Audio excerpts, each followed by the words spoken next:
continues. One Eastern Kentucky man is in jail due to accusations of sexually assaulting his dog.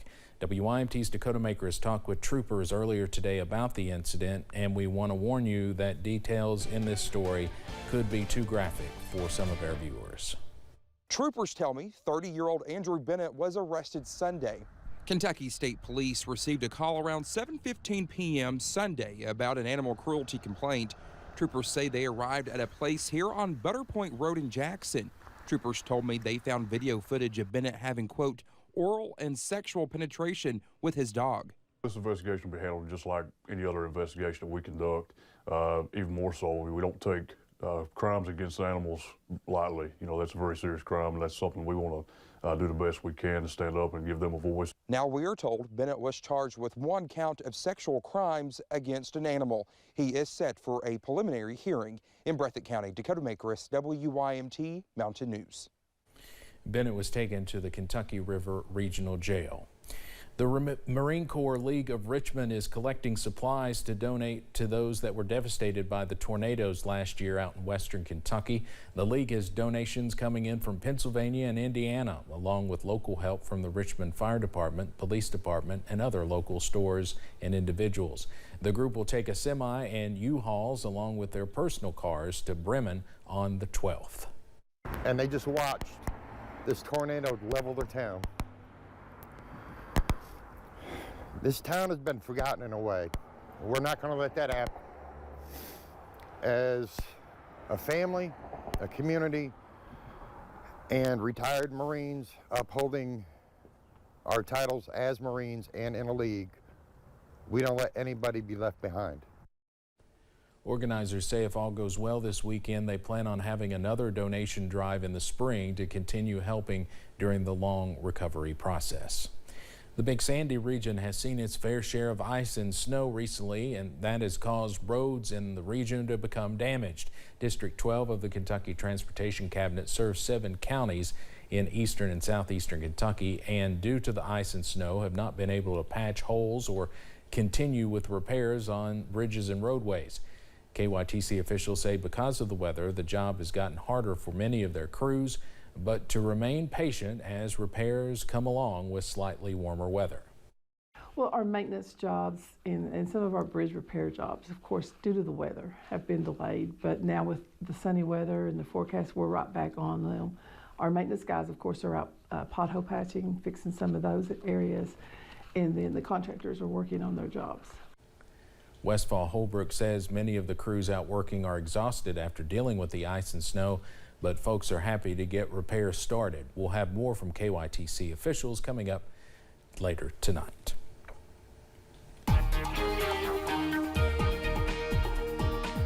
We are still watching some sunshine throughout the region today.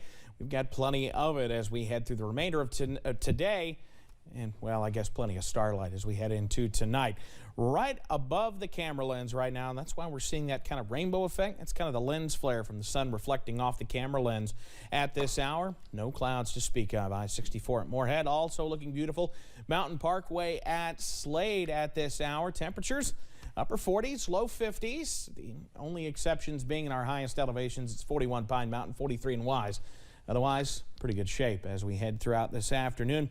Plenty of a clean sweep on Pinpoint Doppler this evening, and we should keep it that way at least for another 24, if not 36 hours at least, as we do have a couple of shower chances in the forecast, but not tonight.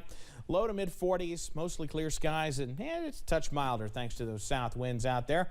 I'll have the latest on when we could see a couple of those showers try to work in coming up in just a few minutes. Steve?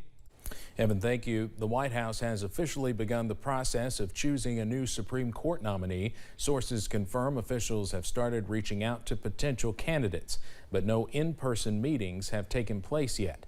As part of the vetting process, the FBI has also started contacting friends and former colleagues of these potential picks. I think that's the wrong video. That's the next story, I think. But President Biden still has about 3 weeks left of his self-imposed deadline to announce his Supreme Court nominee. Now let's talk about the post office. The U.S. Postmaster General is defending the Postal Service's plan to replace its vehicle fleet with more gas-powered trucks. Louis DeJoy spoke about the plan during a board meeting Tuesday. He says the USPS needs to balance its commitment to going electric with its current financial strains, and he pointed to the higher cost of electric vehicles and building out an electric infrastructure. DeJoy says his plan to replace just 10% of the service's delivery vehicles with electric cars allows for flexibility if it receives additional funding. A New York couple is now in custody accused of trying to launder $4.5 billion in stolen cryptocurrency. Authorities say the money was originally taken in a computer hack in 2016, but now Ilya Lichtenstein and his wife Heather Morgan face up to 25 years in prison for conspiracy to launder those funds and defraud the U.S. Police say they have already seized more than $3.5 billion of the currency in question. U.S. Deputy Attorney General Lisa Monaco called it the department's largest financial seizure ever. This morning, state lawmakers met to discuss a bill that would clear up a law requiring each school to have a school resource officer. Jim Stratman sat in on the discussion and joins us with more. Capitol Annex Room 154 was a crowded place this morning.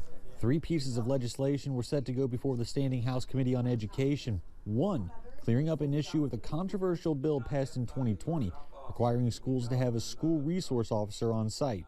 Will have the district informing the school safety marshal of the problem that a school is having that cannot fulfill the intentions of Senate Bill 1, and a plan can be devised to make it happen. Representative Kevin Bratcher from Louisville spent most of his time fielding questions and sentiments from his fellow lawmakers. We need to work on building trust in our schools with these security personnel. These officers can be part of the team, if you will. Would this bill allow school districts to hire their own security personnel? Well, the bill itself brought forth a whole host of concerns from some of the representatives inside that meeting this morning, ranging from topics like local control to possibly funding school resource officers, and even talks about how it be implemented across different districts. But the most impassioned cries came from 2 citizens who told lawmakers that more officers in school is not the answer to the problems facing students.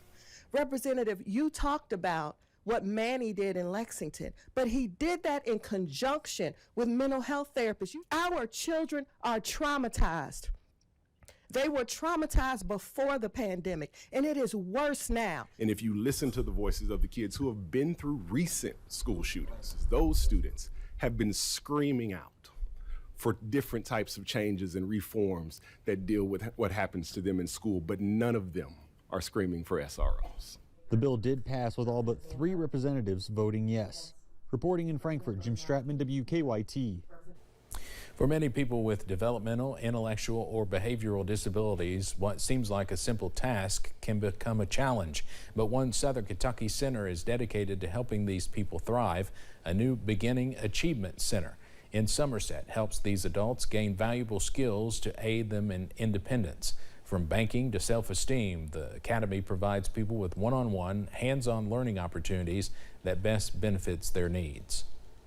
It's a privilege, but it's also one that makes me very proud of our students. They're able to go out and assert themselves not as an adult with a disability, but an adult that may have learned a learning skill that just took a little longer. The center has 23 students enrolled, but has already helped more than 100 people. We'll have more on a new Beginning Achievement Center tonight at 6. Coming up here on First at 4, with the rapid expansion of legal sports betting nationwide, more people than ever are expected to wager on this year's Super Bowl between the Bengals and the Rams. And this is a familiar scene we'll see a lot of as we head into the next few days. I'll have the latest on how long that sunshine sticks around on the way.